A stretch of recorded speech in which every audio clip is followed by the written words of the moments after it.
the supernatural properties of mandrakes. Mandrakes, mandragoras, are mentioned in the Holy Bible in the book of Genesis and in the Song of Songs. And briefly, these are the passages. 4 occurrences in 13 translations. Genesis 30:14. And Reuben went in the days of the wheat harvest and found mandrakes in the field and brought them into his mother Leah. Then Rachel said to Leah, "Give me, I pray thee, of thy son's mandrakes." Genesis 30:15. And she said unto her, "Is it a small matter that thou hast taken my husband? And wouldest thou take away my son's mandrakes also?" And Rachel said, "Therefore he shall lie with thee tonight for thy son's mandrakes." Genesis 30:16. And Jacob came out of the field in the evening, and Leah went to meet him, and said, "Thou must come in unto me, for surely I have hired thee with my son's mandrakes." And he lay with her that night. Song of Songs 7:13. The mandrakes give a smell, and at our gates are all manner of pleasant fruits, new and old, which I have laid up for thee, O my beloved. And now this is the translation of a Greek article for you. For centuries, many people have regarded the mandrake as a magical plant and attributed it to supernatural powers. They were often used to make magic filters of all kinds, such as coercion, happiness, misery, pain, or love. The prevailing view of mandrakes from antiquity to the present day was that the one who decided to sleep near the root of mandrakes would see dreams so sweet that he would never wake up. That's why, after all, the phrase sleeping under mandrakes, quote unquote, was also used to describe those who lived the charm of a dream of life and refused to gaze at the reality of the villain. However, there are a myriad of other legends associated with the supernatural properties of this famous and storied plant. In essence, the mandrake is a small plant whose trunk paradoxically bears a striking resemblance to the shape of a human body, giving rise to a strange doctrine which was strongly cited in medieval times. According to this doctrine, men emerged from the earth as a giant plant root. The first humans, therefore, were huge mandrakes raised through the flaming lava of Genesis and belonging to the nature of plants because of their immobility and the nature of man because of their intelligence. These mandrakes, thanks to some unknown supernatural power, have managed to escape the chains of stillness of the earth and evolved into today's human race. Those who remained on earth were gradually diminished, but retained their supernatural power, which gave them so many magical properties. Jewish legends as well were particularly concerned with mandrakes. According to rabbinic traditions, mandrakes sprouted in the heavenly paradise. It was less sophisticated than that of Adam and Eve and was placed as a guard by the roots of the tree of good and evil to prevent the mother of the human race from listening to the voice of the serpent. It should be noted that this plant is an excellent antidote to the bites of any kind, and certainly the legend that accompanies it has something to do with its true nature.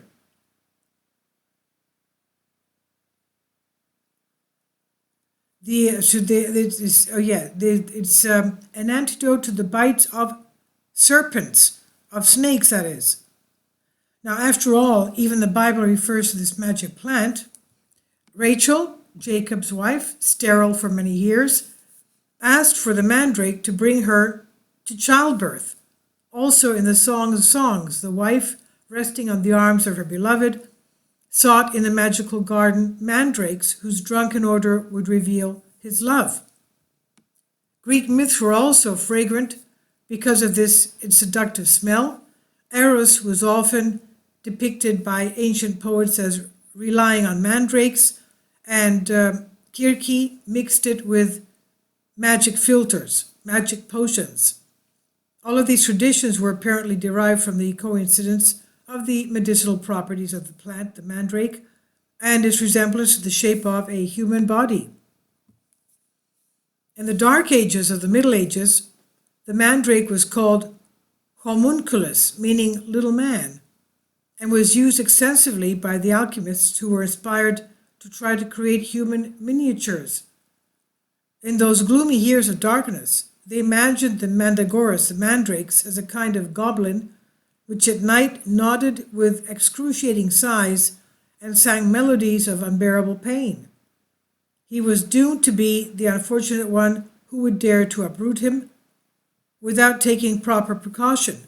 The magic plant would make him lose his sense or kill him immediately. To remove a mandrake from the earth, a special initiation ceremony was required. 3 persons had the power to detach it from the ground: the magician and the virgin, and the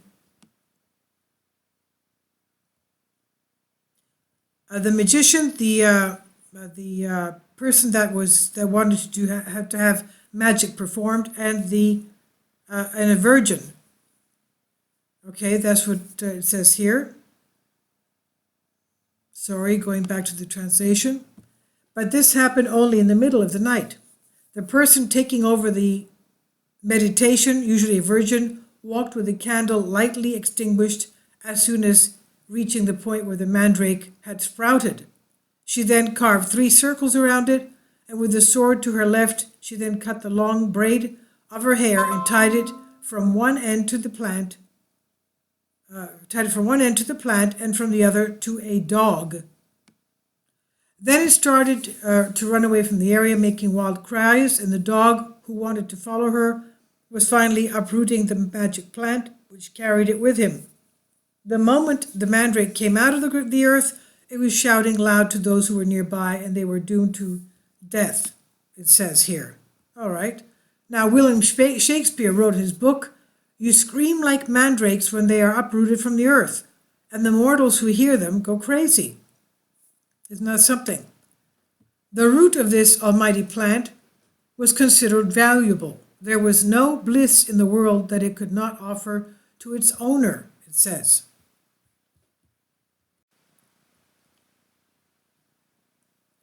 The magicians and witches always had mandrakes with them to increase their magic power, while the women of the 17th and 18th centuries struggled to secure even a small part of a mandrake in order to experience the ultimate love. All right? This was an article published in a Greek newspaper called Ethnos, or Nation, on September 11, 1936. And also I read the beginning part of it having to do with the Genesis and Song of Songs verses from Bible Knowing Jesus, having to do with the mandrakes talked about in the first book of the Old Testament, Genesis.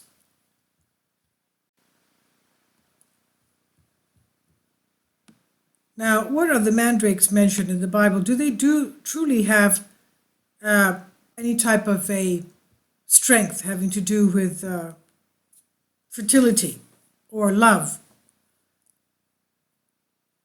In the Song of Songs 7:13, we read, "The mandrake send out their fragrance, and at our door is every delicacy, both new and old, that I have stored up for you, my beloved."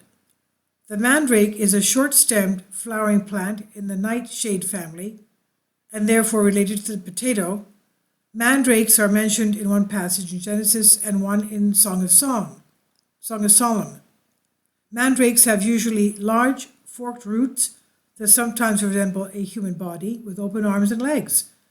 In the ancient world, mandrake roots were considered an aphrodisiac and were commonly prepared and eaten as a fertility drug. There are many references to mandrakes in folklore and superstitions in various cultures. The mention of mandrakes in the Song of Solomon, Song of Songs, is part of a romantic encounter between Solomon and his new wife. Mandrakes were around them in the courtyard, along with grapes, pomegranates, and every delicacy. Song of Solomon 7:13. The mandrakes are providing a fragrance, and given their reputation as an aphrodisiac, are suggestive of intimacy.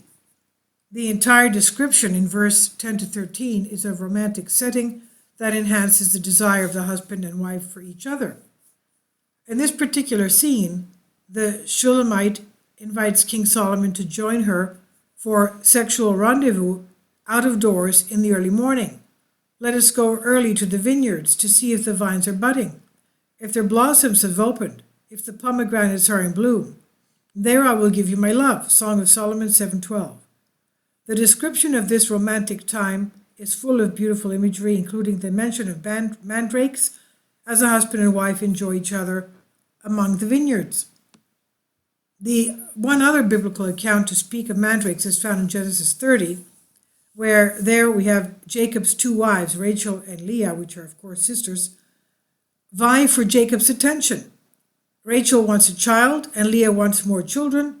Leah's son Reuben finds some mandrakes in the field and gives them to his mother. Leah then trades the mandrakes to Rachel in exchange for the opportunity to sleep with Jacob at night. Rachel, who was as yet childless, accepts the trade, believing that the mandrakes would help her conceive at a later time. Leah sleeps with Jacob that night and becomes pregnant with her fifth son, according to verse 17.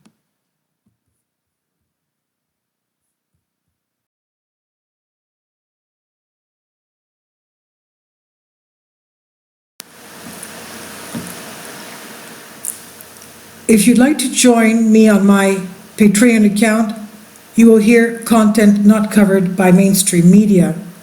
These riveting stories will be based on my research, and I will state my opinions and give my personal insight on diverse and controversial subjects and world events not covered by mainstream media, and not supported by YouTube guidelines. So whatever I have on my Patreon, most of those will not be on my YouTube channel. Please consider becoming a member today. More of the most significant and important videos will be on my Patreon channel. Your support helps me to continue my research and keeps this YouTube channel alive. And we depend on your support, your generous charity, because we help economically challenged families here in Athens, Greece, in Kapota, and we also help the young generation with university tuition and the community around our church. Thank you.